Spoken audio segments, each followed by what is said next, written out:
Hey, house guests! Welcome to today's Big Brother 26 updates and spoilers. We are in for a treat today. Maybe. We have a lot of crazy stuff to discuss. But first, our house guest of the day is Gail Murphy. Gail, thank you so much for the support. We could not do this without you, and we appreciate you so, so much. So thank you again. And if you guys want to be house guests of the day like Gail, check out our Patreon link in the description below. And also in the description, you will find a link to get the Paramount Plus live feeds. And if you use our link, it really helps us out. So we appreciate that as well. All right. So let's get into it. When we left off yesterday, Kemo was wanting to blow this whole game wide open. He's very aware that he is at the bottom of the collective alliance, and he wants to tell Tucker and Rubina all about the collective and the Pentagon. It's funny because Angela already kind of spilled to Tucker about the collective. However, she was talking about the week one version when Joseph, Cedric, and Quinn all went up to her when she was HOH and they were like, "We got this alliance and we all want to work with you. You're a part of this." And she didn't believe it. And she like called them out during the crazy eyes monologue. So she basically told them about the collective, but she didn't realize that that's still an alliance that's going strong without her. So it didn't seem like Tucker was really digging anymore for information on that. But anyway, Kemo wants to make sure that if it's Cedric versus Rubina on the block, that Rubina will be the one staying. So T-Core and Quinn were both dragging their feet on this. They feel like it's too soon to flip like this. And because if they vote to keep Rubina over Cedric, you can kiss the collective bye-bye, right? They're not going to want to work with them anymore. So T-Core is just obsessed with the idea of working with Chelsea and Brooklyn. Girl, I'm really going to need you to wake up. I'm trying so hard to root for you. Wake up! Okay. We'll get there. And Quinn, as we've seen, is playing the middle between the two sides, right? Quinn told both Joseph and Brooklyn that he wants to pretend to accept a truce with Tucker, but in reality, he would backdoor Tucker if he's given the chance. Boo! We hate it. As we discussed yesterday, all three nominees were out on the campaign trail. I gotta say, they were really going for it. It was very refreshing after Kenny being like, "Vote me out, send me home" for like the last few weeks. So it was nice to see people wanting to stay. As far as the vote goes, at the end of yesterday's spoiler, it was looking like Mackenzie would be voted out no matter what if she didn't win the AI competition. But if it was Cedric versus Rubina, it was looking like Rubina would be the one to go. That could be changing. We're going to get into it. So let's talk about the new stuff here. Cedric was campaigning to Tucker, which is hella awkward because of how everything went down last week with their drama, their beef. Now Cedric has to like campaign to Tucker. Yikes. But Cedric is telling Tucker, "I would appreciate your vote, but at the same time, I don't expect it. I know we've had our issues, so I just thought I'd ask." So Tucker is like, "All right, kid, I think you're going to do well in the AI competition. You're a competitor. You do well under pressure." And he says, "If it's you versus Mackenzie on the block, it looks like Mackenzie's going to go. You're going to be fine. But if it's you and Rubina, it's going to be a close split. So you might want to work on that a little bit." So Tucker was talking about what went down last week. And he was like, "If you really think that you told me to use the veto on myself," he did. "That can just be water under the bridge, right? We can move past this." Hi, Lamb. And he says, "I'm going to need some help figuring out who to put up on the block if I win HOH. Clearly, Tucker is still going after Quinn. He's making that known. But he says, "I'm going to need people to go up next to Quinn." And Tucker says everyone thinks this next HOH competition is going to be the wall, because they've been on lockdown for a few days now. They haven't been able to go outside. So they figure it's probably a big build. There's a good chance it's the wall. So Tucker says, "If it's down to me and you in the wall competition and you throw it to me, I would count that as a big deal. Like, that's a big thing to me." So he says, if there's someone unexpected that you want to put up on the block, it's somebody like you wouldn't want to put up yourself. He says, "I'm already," excuse me, I'm already seen as a loose cannon, so I can put that person up for you. And Tucker says that's how we can squash our beef. You throw the HOH to me, and then I'll put up somebody that you don't want to put up yourself. So, of course, Cedric was like, yeah. But then later on, when he was telling Cam about it, he was like, no, I'm not throwing this competition to Tucker. So a little later, Cedric is chatting with Brooklyn, and Brooklyn lets Cedric know if it's going to be Cedric versus Rubina up on the block, Tucker is going to be expecting her, T-Core, and Kemo to vote Cedric out. Because of the 5 Points Alliance. So she says Tucker is going to be so pissed if Rubina is evicted. So she's telling Tucker, you got to stay up on that wall until. Did I say Tucker? You got to. Yeah, she's telling Cedric, you have to stay up on that wall until Tucker is out because we can't have him winning HOH. But Tucker told him to throw it. So Brooklyn says, T-Core and Kemo, they might vote to evict you if you're up there against Rubina because they are afraid of Tucker. They don't want to go against his wishes. But Brooklyn says it's too risky to do that because the vote could possibly end up being a tie. It's going to be very close. And if it is a tie, Angela might vote you out over Rubina, right? Because Angela is now super close to Tucker after he saved her with the veto. So she's going to want to save his lady from danger.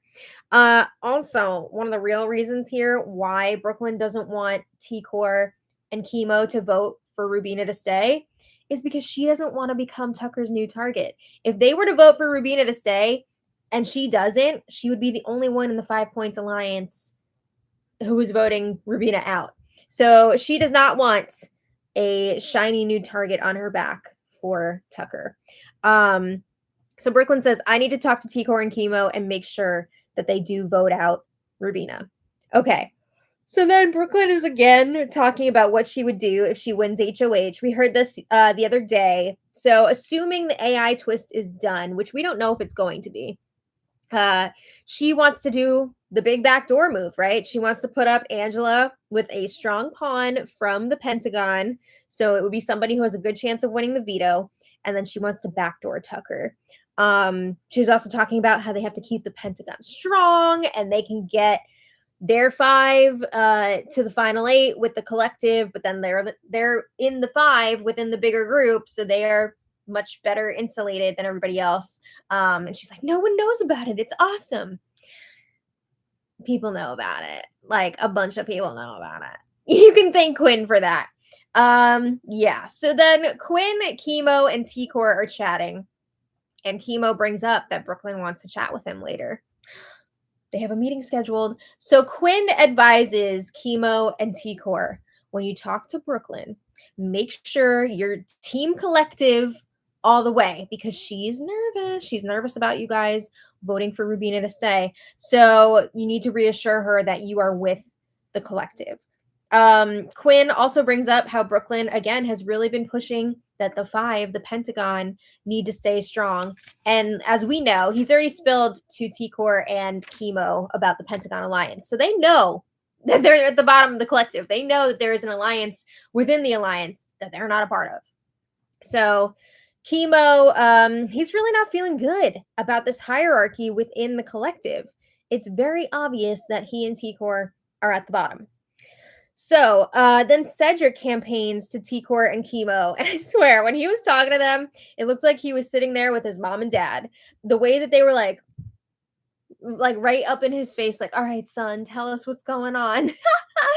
But Cedric, after talking to Brooklyn, he's like on high alert with Kemo and T-Core, right? He knows there's a chance that they could be voting him out. So he's asking, will you guys vote for me to stay?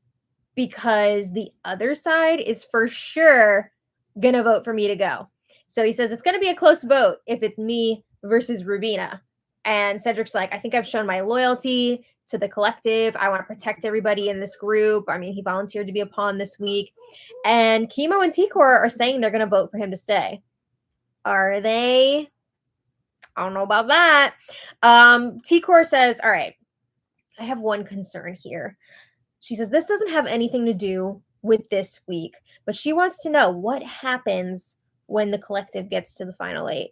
I mean, it's not happening, but what, hypothetically, what would happen if the collective did make it to the final 8 together? Who is the next target? How's this all going to work? And Cedric's like, well, we'll all have to have a conversation before we get there. He says he wants to see Kemo and T-Core go very far. He says, it would be amazing. I would love it if either of you guys were to win this whole thing. And he says we can talk more about that situation as it gets closer. It wasn't a great answer. He wasn't really reassuring them that much that they wouldn't be targeted. I mean, they know about the Pentagon. He did say he wants them to go far, but like 8th and 7th. I mean, yeah. Anyway, Brooklyn does have her 2-on-1 conversation with Kemo and T-Core. Kemo and T-Core spent like the whole entire day together yesterday, and they were literally holding like 2-on-1 meetings with most of the house. Is anyone concerned about this? Like, doesn't anyone say like, wow, these two are always together. They're going to have to be broken up at some point. I mean, they're making it very obvious. They're not even trying. But anyway, I did not catch the Brooklyn Kemo T-Core 2-on-1 conversation. And the the recording that I found of it, the audio was super low for most of it. I saw one short clip from it. I would assume she was probably telling them to vote out Rubina if she's up against Cedric. I did hear her say like the vote would be too close, meaning you can't give her like a sympathy vote or anything. And she was saying if we all vote the same, Tucker is going to continue to target Quinn instead of us, right? We don't need to make that target from Tucker on it, any of us. Bowie's here, yay! All right. So meanwhile, Quinn is chatting with Chelsea, and Chelsea's asking, what are we doing if it's Mackenzie versus Rubina? Now, the other day, she was saying in this scenario, she would want to vote out Rubina because she wants to try and weaken Tucker. And she's bringing it up again here. She's like, honestly, I think it should be Rubina going. And Quinn's like, no. He kind of, puts his foot down a little bit. He says, T-Core and Kemo, I think they can really manipulate Rubina. And those two are loyal to the collective. We don't have to worry about them. So Chelsea drops it pretty quickly in this conversation. She's like, okay, fine. It will come back up again later. She's not done with that debate of do we take out Mackenzie or Rubina. So Joseph has his 2-on-1 with T-Core and Kemo. And it seems as though this conversation was meant to signal that Joseph would be down to flip on the collective at some point with T-Core and Kemo, right? They got to time it correctly because they're talking about how tight Chelsea, Brooklyn, Cedric, and Cam all are. And you'll notice they're leaving Quinn out of this, even though Quinn is technically a part of the Pentagon alliance because they don't want to make Quinn look bad. Joseph doesn't want to make Quinn look bad. But the reality is he is a part of that alliance. But yeah, Joseph, T-Core, Kemo, they know they're at the bottom of the collective. They are left outside of that inner alliance. So they also discuss, they all agree they like Tucker. Joseph says that Tucker doesn't trust the same people that we don't trust. So that brings them all together. Joseph says he also wants to make sure that if Tucker wins HOH, he won't go after Quinn. And he did actually have a conversation with Tucker about this. And he was like, hey, maybe like if you win, don't go after Quinn. Because like we can use him moving forward. He can win things. But it's interesting because Quinn has already told Joseph that if he wins, he's going to act like he's cool with Tucker, but then he's going to try and backdoor him. So anyway, yeah, to Kemo, T-Core and Kemo, they agree that they're really hoping that Quinn and Tucker can bury the hatchet. We know you've been talking about it so much this week. Kemo also at one point during this conversation brings up the possibility of maybe voting Cedric out this week. Joseph is like, no, it feels too early for us to show our cards and turn on the collective. But he says, I am willing to do it if you guys want to. So T-Core agrees. It's too soon. We can't be doing this. Helen! I'm reminded of Helen from BB15. We'll see if T-Core gets pushed off of the wall too, and then it'll be confirmed that she is the new Helen. Helen was pushed. Okay, so then Kemo and T-Core have their own private chat after, just the two of them.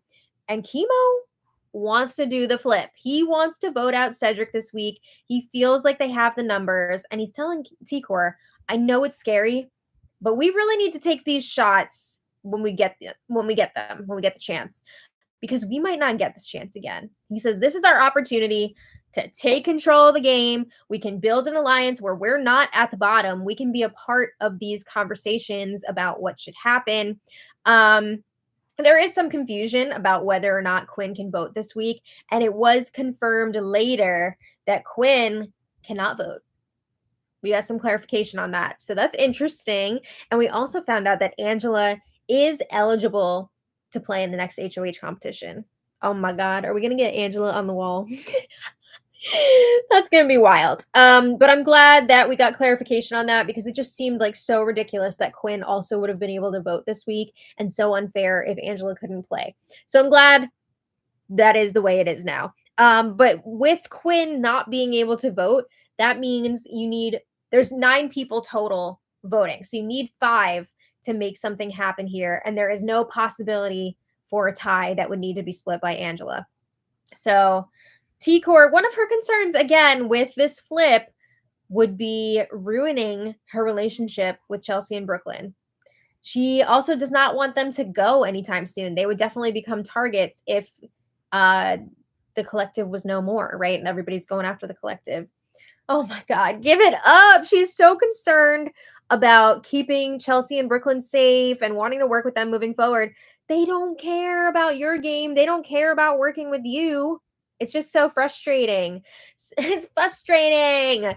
So Kemo says we can let Chelsea and Brooklyn know that this vote is going to flip. We can let them know ahead of time. What? No, you do not tell them. You have to blindside them. I'm sorry, you cannot tell them ahead of time. It's too much. So in other news, we'll come back to that. In other news, Big Brother gave the house guests takeout again. Whoa. This time they got barbecue.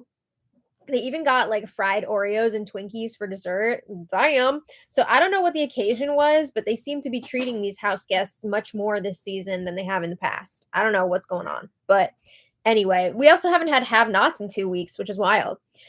But yeah, T-Core and Kemo continue to host more 2-on-1 conversations. They also have a bunch of repetitive chats with each other about whether or not they should do this flip. Meanwhile, Brooklyn, Chelsea, and Cam are pondering their own flip. They're thinking if it's Mackenzie versus Rubina up on the block, maybe they should go ahead and vote out Rubina. Honestly, for their games, I think they probably should vote out Rubina. Because Mackenzie right now, she's got nobody. We know that she's kind of favoring Tucker. She wants to work with him. But Tucker has not officially scooped her up yet. So if Mackenzie were to stay, they could potentially pull her in. She's just looking for a home, right? She's looking for somebody to work with. If you vote out Rubina, you're taking away a number from Tucker, T-Core, and Kemo, and they feel like nothing really changes if Mackenzie goes, because again, she doesn't really have any alliances, plus she hasn't been great in competition so far. So this plan, they kind of go back and forth about it for a while. It does die out eventually, so it seems like they're over it now, and the plan is back to voting out Mackenzie if she's next to Rubina. All right, so then, sorry, Kemo and T-Core went to sleep last night without having made a decision about whether or not they want to flip. I'm sorry. I would not be able to sleep without making that decision, at least like a temporary one. You'd have to have some sort of like, this is what we're going to do. I don't know how they slept last night, but apparently they did. Yeah. So then today, this morning, T-Core wakes up physically and mentally and emotionally. She has decided, yes, she does want to do the flip. What? She's been so against it this whole time, thinking like it's too soon. We're going to cause too many waves. We can't do this. Brooklyn and Chelsea, blah, blah, blah, blah. So the question is, why now? What made her change her mind? Well, she told Kemo her gut is telling her to keep Rubina. Also, she gave Rubina this pep talk last night, which I had to laugh for 1 second because she was talking to Rubina about how she fought really hard to keep Rubina off the block this week, which is absolutely not true. Quinn was like, I'm putting up Rubina, and T-Core was like, okay. But anyway, she did really give Rubina a great pep talk, and in the process, it also hyped T-Core up. So T-Core does not want to be a part of this alliance that does not value her opinion. I mean, she and Kemo are not involved in any of the decision-making process for the collective, so she's over it. And they have decided if it's Mackenzie versus Cedric, they're still gonna vote out Mackenzie, which I think is lame. Vote out Cedric. If you're gonna do the flip and pull in Mackenzie as an ally. But they do want to talk to Tucker about that situation and let him know that they're still planning on voting out Mackenzie. I can tell you right now, they did check in with Tucker, and Tucker was like, okay, I'm voting out Cedric no matter what, because I think he's the stronger competitor. So, I mean, the potential for the votes is there, but I don't know that they're at that point yet. However, if it is Cedric versus Rubina, they want to vote out Cedric. They agree they have to talk to Joseph and Leah, make sure that those votes are locked in, because again, you need 5 votes to make it happen. So it will be T-Core, Kemo, Tucker, and then if they can get Joseph and Leah, that's 5. And then, they're also assuming Mackenzie comes down if she wins the AI, and then she would also vote to evict Cedric. She has said that she would evict Cedric. So we'll see. I mean, the votes are there. Leah is kind of like all over the place. But if somebody tells her that this is what's happening with the votes, I think she'll go through with it because she wants to be on the right side of things. Yeah. They were also talking about how they want to give Chelsea and Brooklyn a heads up about the flip so that they can still continue working together. No, no, no. I'm sorry. No. If you're going to do this flip, you don't tell them before. You just freaking explain why you flipped after. You do not tell them before. But they do want to reveal at some point they know about the Pentagon, and this is why they had to flip the vote. And they'll be like, you know what? We're never involved in the decision making for the collective. Exactly. I'm glad they're getting this now, but hopefully that will translate into them not warning Brooklyn and Chelsea ahead of time, because you're making it more difficult and more messy than it needs to be. Just explain it after. So Kemo does check in with Joseph, and he lets Joseph know, we want to flip against the collective and we want to vote out Cedric. And Joseph's like, oh, my gut tells me it's too early. And Kemo's like, okay, but we don't get chances like this very often, and we might regret it if we don't do it. And Kemo says the aftermath may be uncomfy, but we're going to have the numbers. Like, it's going to be okay. But Joseph is scared. So then the feeds go down for a bit for the, camera blocking rehearsal and all that. The house guests are on the HOH lockdown while production is doing their thing. So after the feeds come back, Joseph is talking to T-Core and Kemo, and he's like, all right, I'm in for this flip if we can get the votes, because he has been thinking about it, and he is sick and tired of Chelsea being so well protected in this house. He's really got it out for Chelsea and Brooklyn. I think T-Core needs some of that energy personally. But yeah, Kemo is getting fired up in this conversation, talking about how his whole life he's had to live with other people's decisions. He hasn't been able to make his own decisions about things. And he's pissed that his alliance, the collective, has been trying to force him in a direction that he doesn't want to go in. And adding fuel to the fire, Joseph is telling them how Chelsea, Brooklyn, Cam, they were all trying to flip the vote on Rubina last night if she was going to be up against Mackenzie. So it's just really driving home that they are at the bottom of that alliance and they are done with it. So yeah, Kemo says F that. Again, I really just hope that they're not going to spill the beans to Chelsea and Brooklyn ahead of time, because that would be a mistake. Yeah, so tonight is the eviction. Things could be getting spicy. Mackenzie is most likely still in trouble if she does not win the AI competition. Can you imagine we have all this buildup and then Mackenzie is just the one to go because she doesn't win the AI comp. That'd be such a letdown. That would just be not great. But if it is Cedric versus Rubina on the block, we should be seeing some fireworks. We should be seeing some activity in that 90 seconds, 2 minutes, whatever, between the end of the AI competition and the eviction vote. Cedric, it's looking like he will be leaving if it's Cedric versus Rubina. And that's just crazy to me if Cedric is going to be leaving on Quinn's HOH after volunteering to go up, after all the drama of last week when Tucker was saying, like, Quinn's going to use his power to get you out. And, like, he kind of is. That's how it goes down. Yeah, so we have all that to look forward to. We're going to find out finally what the AI instigator twist is all about. And, there's all the speculation that tonight's HOH is going to be the wall. We have not gotten confirmation on that yet. And usually when they do the wall or another endurance like that, they give the live feeders a heads up. And they'll say, like, watch the endurance competition live on the feeds tonight. But I haven't seen that. So I don't know if they're just not telling us or if it's not the wall or, like, what if we don't get to watch? That would suck. But yeah, I haven't seen it yet. So who knows? But we'll find out tonight. So it's a lot to process. But wow, if there is a flip this week, the season is eating. So I want to thank all of our super chatters. Thank you everyone for being here, but special thanks to our super chatters. We have Nanita Madrano. Thank you so much. This is Nanita's 10th super on a live stream. Yay! And she says, bye, Quinn. Team Tubina. Woo! Rosemary B, thank you so much. And this is Rosemary's first super on a live stream. Yay! Thank you. Charlie Cutler, thank you so much. This is Charlie's third super on a live stream. So many anniversaries here. Thank you, Charlie. We appreciate it. Sean Davis, thank you so much. Sean says, happy eviction day. Hopefully, if Cedric loses AI, he goes home. This season deserves a triple eviction. Right? But I do feel a little bit better about it now if this flip happens. If they were just going to go along with the status quo and vote out Rubina, it's just so boring. So this flip has given me some hope that they're waking up and they're ready to play this game now. But yes, happy eviction day. Minnie Joda, thank you so much. And this is Minnie Joda's third super on a live stream. Yay.